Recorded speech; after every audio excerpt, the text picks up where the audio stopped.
So funny, like my friend said to me, rappers, they're all so tough until you hear their real name. Yeah, well, until you see them at a puffy party. Oh. Then they're not tough no more. I'm surprised that the rap game is still alive because the masculinity that the rappers are supposed to portray. You know, the next thing is, man, Craig Mack was the one that jumped Bad Boy off. And you know, and it got so bad that Craig Mack, who died from AIDS, that man, he got brainwashed so bad from Diddy and got done so wrong. The man went to South Carolina and joined a cult with his family until he died of AIDS a few years ago. He invited me for weeks, asking me to come and teach him how to, wanted me to be his acting coach for a while. Go there and he's sitting around just looking. I'm like, okay, what's the material you want to work on? He's just looking at it. Then next thing you know, okay, hey, will you help me? I want to hear your music. So I come over there and I play the music. He's sitting there, just looking at it, like waiting. Okay. So then my assistant was like, he wants to hang out with you next week. And I was like, for what? He's like, I think he's trying to you.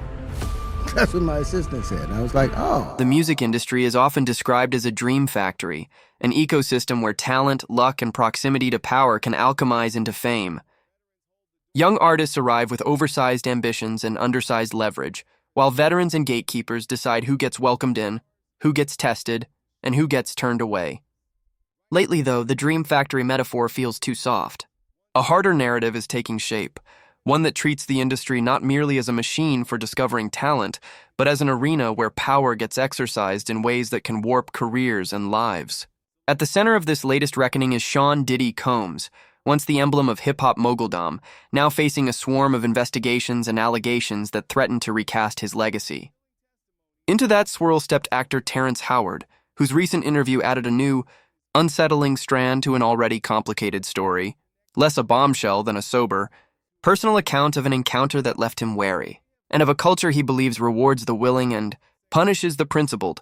Howard's account begins like an after-hours anecdote, one friend teasing another about the projected toughness of rap's biggest names, the bravado that melts, he says, when you see them at a puffy party.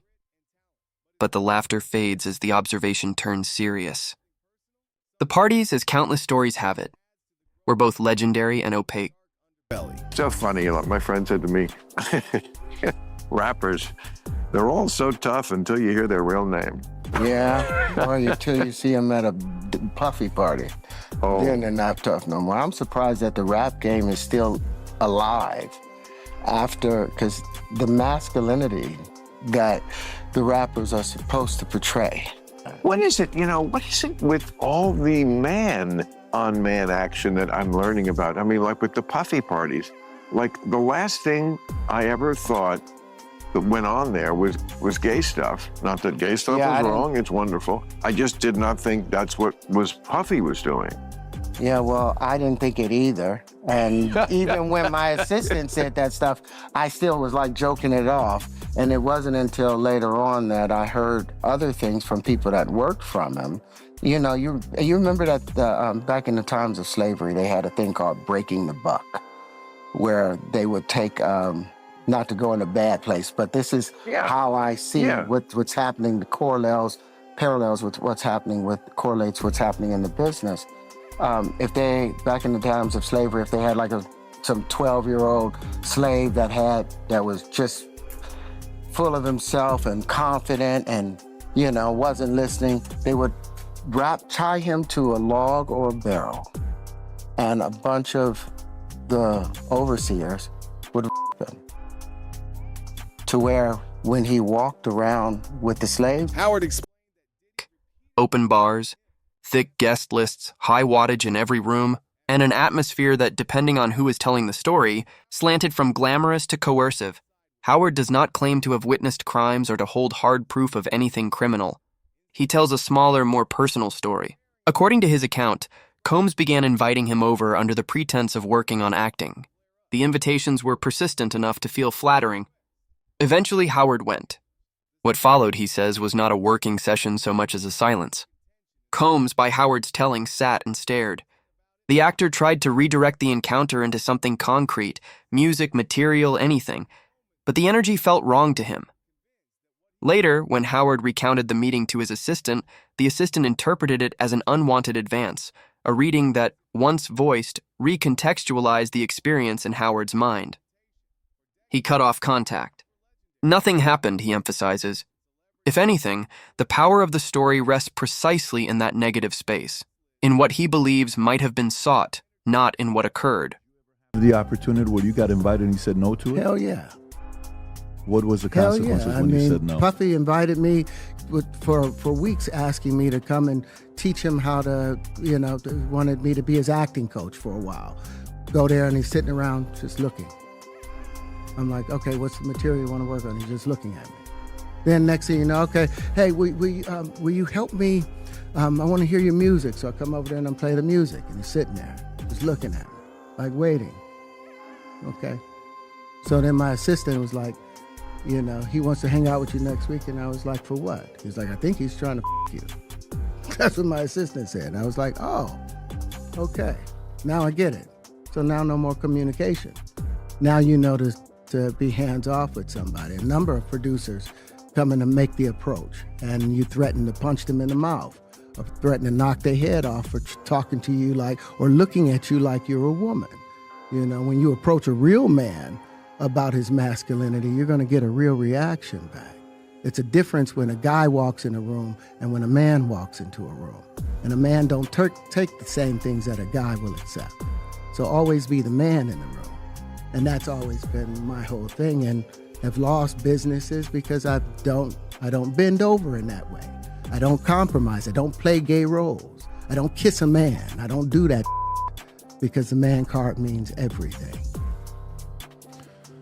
I had no idea we're going to go this direction with the podcast. This is absolute. But listen, we've talked about it. We've had a lot of the guys on to talk about this stuff. Are you done with Hollywood because of this specific reason? I'm still working. I still, I haven't made the money necessary to do all of the other stuff. So I still have to go and do the Chitlin circuit. I still have to do the job that I need to. But eventually, I've done what I set out to do, which was to redefine the universe. I've proven what I've set out to do, and that's why I have all the patents. Whether they evaluate it or not, that's up to them. But I've done the work and finished it. Now I can go on and do whatever else. As individual testimony, it is a small story. What magnifies it is context. For decades, the aura around certain celebrity parties has been shaped by whispers about what they are really for. Social capital, yes. Networking, absolutely. But also tests of pliability. Many describe those rooms as pressure cookers where youth and deference can be mistaken for consent, and where the cost of saying no is paid later, invisibly, in closed doors and rescinded calls. In the present climate, in which Combs faces federal scrutiny and a drumbeat of civil claims, accounts like Howard's become interpretive keys. They are the kinds of stories people use to make sense of larger allegations they cannot see, to connect dots that may or may not belong on the same page. Howard's narrative ties, loosely, to other darker rumors that have long circulated around the edges of Combs's reputation. In these retellings, some attendees supposedly left those rooms with far more than regret. Some left, the rumor mill insists, with infections that would change their lives. Names in these accounts stay off the record. In the middle of the baby oil play, Mr. Combs walks over and he takes like a pack of condoms and he just throws it on the couch and kind of says, "I'm ready to watch you, penetration in a very direct way, right?" And that made me uncomfortable and I could not perform. We stopped the session, she left the room, came back in, and then the conversation was different at the end, right? The conversation would usually be, "That was great, we'll see you next time." And the conversation this time was, "Well, we appreciate your privacy and being discreet, and thank you so much." And I just read between the lines, like, "Oh, that didn't go too well." And the next time I ended up in any scenario with them being mentioned or involved is I'm sitting with federal investigators. We have breaking news now involving Sean Diddy Combs and his ex-girlfriend. Of repeated and even trafficking. I was first initially contacted by federal investigators spring of 2024. And I run a nightclub event, so I assume, you know, there's always small incidents at the club and stuff, and I was like, maybe they're following up something for the club. So I was actually standoffish. I came to them and it was like, hey, can we talk to you? And we're like in the lobby, it's a bunch of people, and I'm like, we can stay here, we'll talk right here. And they were like, are you sure? I said, yeah. And they said, well, this is pertaining to Mr. Sean Combs. I was like, follow me upstairs, fellas, right behind me. Need some water? Come on up. So they actually laughed, and we got to my apartment, and they mentioned they were investigating human trafficking, and they kind of downplayed it and said, oh, we're just doing due diligence, just tell us how you were involved. And I basically let them know, hey, I was called this many times, I didn't see any violence, I didn't see anything. It was just a kind of routine scenario that, you know, fizzled out. And there was no way I thought that at some point I would end up testifying. I was probably in denial of getting on the stand to as little as 2 weeks before I testified. And the details fray under basic scrutiny. The rumors are non-falsifiable precisely because they remain unsubstantiated. Yet their persistence points to a trust deficit between the industry and its audience, and between young aspirants and the power brokers who promise them opportunity. In that trust gap, rumor becomes a kind of folk justice. A way to warn, to label a danger, to explain sudden disappearances from the charts and the blogs. Howard mentions Craig Mack, the gifted rapper whose early success helped define Bad Boy Records in the mid-90s, and whose later years were marked by religious devotion and isolation before his death from heart failure. The more lurid claims surrounding his life, that he was brainwashed, that he died of AIDS, that he refused care, have circulated in shadow for years without authoritative corroboration. But they continue to be folded into a broader cautionary tale about fame's corrosive edges. Howard invokes them to illustrate the psychic toll he believes the industry exacts on those who lose themselves for it. A thesis he returns to repeatedly, that in pursuit of power, too many people surrender something essential and cannot get it back. If Howard's personal story is relatively narrow, his cultural critique is broad and at times harsh. He talks about masculinity in a vocabulary that feels old school, the idea that a man card is something you can give up and never reclaim.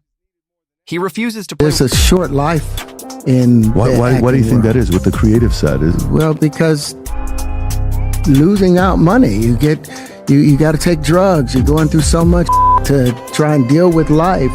You are literally, it's an unhealthy space. And so eventually you're going to go too far, you know? Who knows what happened to Philip? Who knows what he had to do in order to get to where he was at? There's a lot of things that people do that end up sitting and they can't get over it. And they got to keep getting high, hoping to get it out of their head, you know? But when you lose your man card, that's the only thing I can think of. You lose your damn man card. What is that? What do you mean by that? You give up your ability, your right to being a man. A man don't take it, a man gives it. So when you give up that man card, you don't get that back. Are you saying what I think you're saying? No, I'm saying what I'm saying. You don't get that back. You come into this world as a man one time. You give up that right for anything, for fear of being hurt, fear of somebody doing something, for wanting to gain something. When you give up that man card right, you lose some spiritual energy that has always been pushing through. Like if a woman gives up her womanly right of being a mother and taking care of her family and do all those things, when you give up those things, but when you give up your manhood, I've never seen somebody recover from it. That was all the people that went to the puffy parties. That was all the people that did all those things thinking that there was never going to be a consequence for what they were doing. Got punked out and pimped out by some greater desire. You shouldn't have a greater desire than being a man. So I believe that's a big problem with a lot of the actors out there, because they get fluid, and next thing you know, once they're fluid, it's gone. You don't have any foundation to pull yourself back from. So maintain your man card, no matter what. Man, I mean, you know, one of the things you're seeing, you went to a whole different place. Sorry. No, I get it. So you see some guys struggling with that. You see Bieber struggling with that. You see some of these guys struggling with that. They can't get it out of their head. They can't get it out of their head. The things that they did, no matter how they did it, whether they were drunk or high or whatever, you gave up your man card. You need therapy. And that's the thing that hurts them the most. And so they end up on drugs, end up every way to try and get rid of any principles there are. And that's what the business does. And the women that trade their bodies to go and get the role, they get to the point where they have their Oscar, they have their money, but they don't have their dream. They don't have the soul that they started. Romantic scenes with men, refuses roles that he believes would compromise that code. The risk in his framing is obvious. It can slide into pathologizing queerness or reinforcing a brittle, punitive idea of what real men do. To his credit, he repeatedly says that gay stuff isn't wrong. It simply isn't him. Still, the tension remains. His point, he insists, is not about sexuality, but about pressure, about being pushed to trade autonomy for access. In Howard's telling, those parties and the orbit around them often functioned as a highly efficient sorting mechanism. The more willing you were to play a game you didn't set the rules for, the more rooms you got invited into. He claims this calculus cost him jobs and money, that he is still doing the Chitlin circuit, still hustling, still trying to convert his intellectual work and passion. You know, the next thing is, man, Craig Mack was the one that jumped Bad Boy off. And, you know, and it got so bad that Craig Mack, who died from AIDS, that man, he got brainwashed so bad from Diddy and got done so wrong. The man went to South Carolina and joined a cult with his family until he died of AIDS a few years ago. The man refused service for AIDS. And the cold part about it, man, if y'all go check the video, right? At one point, he was gonna try to delete Diddy. You know, some say that Diddy might have had something to do with hooking him up with the girl that gave him the alphabet. And Craig Mack refused any funeral arrangements from Bad Boy, you know, in the wake of his death. It's bad when somebody go and join a cult. The same thing happened to Loon. The same thing happened to Mace. Everybody's seeking religion, man, when they messing with Bad Boy and Diddy. Some of these rappers reportedly withdrew from the spotlight almost overnight. Others struggled with unexplained disappearances from tours and collaborations. To the public, it looked like bad luck or poor choices. But insiders suggest there may have been more beneath the surface, something that could not be spoken aloud. Howard's testimony does not give us names, but his words make the rumors harder to dismiss. If even established figures felt cornered in Diddy's presence, what chance did fresh faces with no power have? For many, the parties that were meant to launch them into fame may have been the very events that derailed their futures permanently. So people like Attorney General Pam Bondi were flaunting around the Epstein files in February of this year. You even had people like Kash Patel, who has been deeply embedded in Trump's orbit, saying that Jeffrey Epstein didn't commit and that the files are indeed real. But our sources, and yes, we're deeply connected inside the White House, have a very different story to tell than the one that's being told to the public. I am fascinated by this because Patel and Bongino were leading the conspiracy theories about Epstein's death and whether there was a client list. I never thought they would do a flip. But it sounds like they almost have, and they're on board with the notion that it was and there's no list. Well, very much so. The Department of Justice, with the sign-off of the FBI, released a statement and a memo, Axios first reported it, saying there was no client list and there was no. Now, during all of this, Diddy had been convicted on 2 counts of the Mann Act, which is transporting workers across state lines for the purpose of. And we got word from insiders at the White House that Donald Trump was seriously considering pardoning Diddy. Roll the clip. This is a big deal. This is a big deal. President Trump is seriously considering pardoning Diddy. And we know this. We have sources with direct knowledge that people from the White House have been in communication with the defense team, Diddy's defense team, and that Trump is seriously considering it, and this is going to be timed to the judge's decision on whether Diddy gets bail. This would be the ultimate smokescreen, and we've seen for weeks some very major smokescreens, but this one would have to take the cake. And on the surface, this link kind of starts to make sense, right? Two men, both accused in high-profile scandals, both convinced they were being unfairly targeted, and both using the media to frame themselves as victims. But then everything shifted. Diddy was denied bail. After that, Trump came out and said that he once got along with Diddy very well, but that he was leaning towards not pardoning Diddy because Diddy was, quote, very hostile to him during the time that Trump was running for office. Roll the clip. Sean Diddy Combs. Right. Would you consider pardoning him? Well, he was essentially, I guess, sort of half innocent. Yes. I don't know what they do. He's still in jail or something, but he was celebrating a victory, but he seems, I guess it wasn't as good as a victory. Probably, I was very friendly with him. I got along with him great. And seemed like a nice guy. I didn't know him well. But when I ran for office, he was very hostile. He said some not so nice things about you, sir. And it's hard, like you, we're human beings. Right. And we don't like to have things cloud our judgment, right? But when you knew someone and you were fine, and then you run for office and he made some terrible statements. So I don't know, it's more difficult. It makes it more, I'm being honest, it makes it more difficult to do. But more likely a no for Combs, I would sounds say like. so. Okay. But it seems like Trump isn't out of tactics to distract the public from the Epstein files. Patents into a different kind of independence. It is a self-portrait of a man who would rather go small than bend. His experience intersects with a second arena of power, control over career opportunities. Howard revisits a public dispute from years ago involving Quincy Brown, Combs' stepson, who was set to appear on the TV series Empire, where Howard was the star. As the story was reported then, Combs objected on business grounds related to music rights. The role evaporated. Whether one sees that as overreach or protection depends on perspective. But to Howard, it felt like manipulation dressed as stewardship, a reminder that in an industry run on contracts and leverage, even familial ties can be marshaled to keep a grip tight. The gravity surrounding Combs' name today, of course, does not spring from party lore or caste list squabbles. It comes from active legal jeopardy, federal investigations and civil suits that enumerate allegations of trafficking, coercion, and organized exploitation. The legal process will decide which of those claims have merit. In the court of public opinion, meanwhile, a cumulative portrait forms, past tragedies tied to poorly planned events, present tense. If there's a round of kids, it's the trafficker. P. Diddy gets a round of kids. Let's say that round of kids had Justin Bieber in it. There's contracts, okay?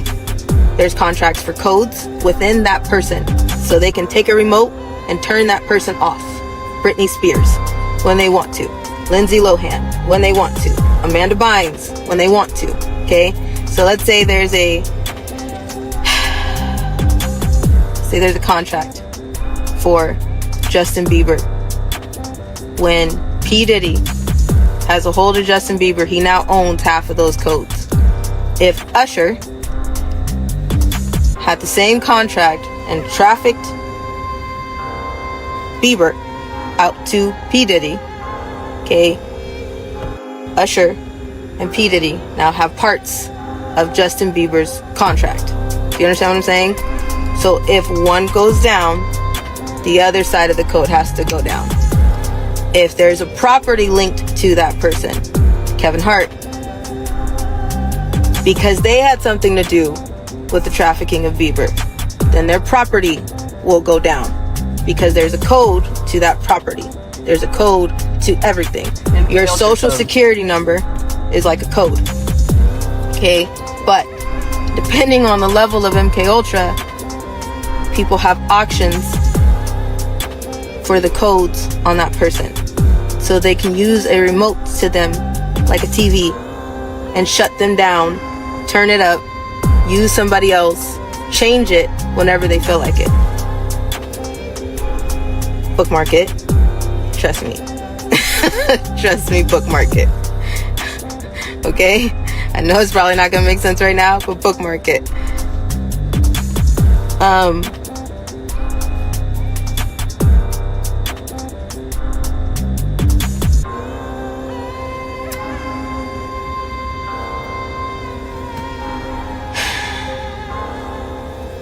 MK Ultra is used But to get MK Ultra to take hold the way it needs to be, it has to involve satanic ritual, extreme trauma, humiliation, just evil on a level you can't imagine. I don't care what you all think about Trump. I'm not sure what I think about Trump, but he is telling you the truth on a lot of things. You guys just don't understand what he's saying. When he's saying they're eating the cats and dogs, he's preparing your hearts and your minds for the fact that satanic ritual is about to come into the light in a big way. Voodoo is about to come into the light in a big way. Cannibalism is about to come in the light. Accusations of systemic abuse, and interludes of glamour and generosity that complicate any single narrative. Combs has long presented himself as a builder of artists, brands, and a space for black cultural entrepreneurship inside industries that historically excluded it. The shock, should the most serious allegations be proved, would be that the architecture of that success doubled as an apparatus of harm. The speed and incentives of the internet have supercharged the confusion and rumors that swirl around any high-profile investigation. One moment, a nightclub promoter recounts how federal agents contacted him in 2024 about due diligence related to human trafficking inquiries, saying he didn't witness violence but later found himself testifying. The next, attention turns to whether Combs will be granted bail, or whether a politician might dangle the idea of a pardon only to walk it back with petty grievances about past slights. Between these beats, conspiratorial storylines mushroom, claims about client lists, MK Ultra, coded contracts allegedly controlling pop stars like remote-controlled televisions. As spectacle, it is lurid. As evidence, it is air. But in an atmosphere saturated with fear and grievance, it can feel convincing, especially to audiences already predisposed to distrust institutions, whether Hollywood, the FBI, or the press. This is the ecosystem into which Howard speaks, a climate primed to receive allegations as confirmation and to turn ambiguity into certainty. In that sense, his choice of tone matters. He does not claim to have been assaulted. He does not produce receipts or name a secret list. He offers a mood, the look in a room, the feeling of being gauged for pliability, the resolve to leave before the ask becomes explicit. He layers that with a moral argument about refusing to be compromised, even when the refusal extracts a price. The most compelling passages in his account are less about the celebrity of the people involved and more about the emotional infrastructure of predation, the small tests that precede larger ones, the way silence can be engineered, the fact that in any high-stakes hierarchy, the vulnerable are asked to guess at rules that the powerful never need to say out loud. One of the more arresting themes in Howard's commentary is the idea of irreversibility. In his framework, certain bargains change you in ways you cannot undo. He stretches for metaphors, some crude, some historically loaded, to describe how actors and musicians can become untethered from themselves by choices they felt pressured to make. He suggests that once someone crosses a boundary for a role, a deal, a hit song, the psychological aftermath can be consuming. Shame, self-medication, the spiral that follows. He extends this beyond men, pointing to women who trade their bodies for roles and later find that the awards and money cannot paper over the fee.